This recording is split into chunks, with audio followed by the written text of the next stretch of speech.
Ruidoso still trying to recover after that catastrophic flooding last week. Corey Howard is here and found out what they really need: visitors.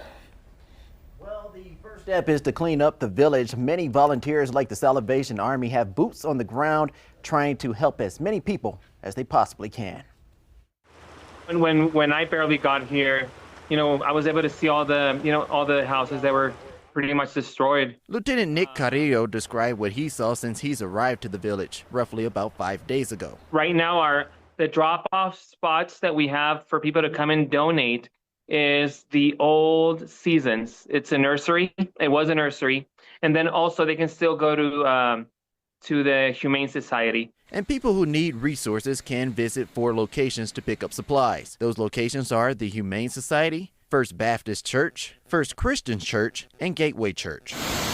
Right now, the flood has not been declared a federal disaster, which prevents people in the village from receiving FEMA assistance. And I know that the governor, the congressional delegation, they're all working to get that done.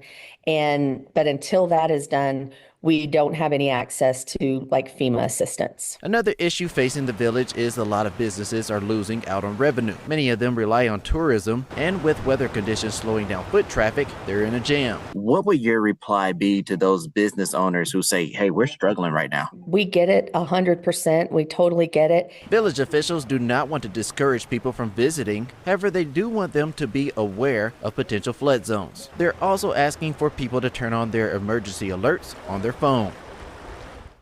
Also, make sure to turn on your local awareness alerts as well. By turning these on, you will get notifications and alerts while visiting the village, some which could be life-saving. Corey Howard, KOAT, Action 7 News. Meanwhile, managers at Ruidoso Downs say this year's flooding was much worse than last. At 6, you're going to hear why they think they are better prepared, though, to handle it.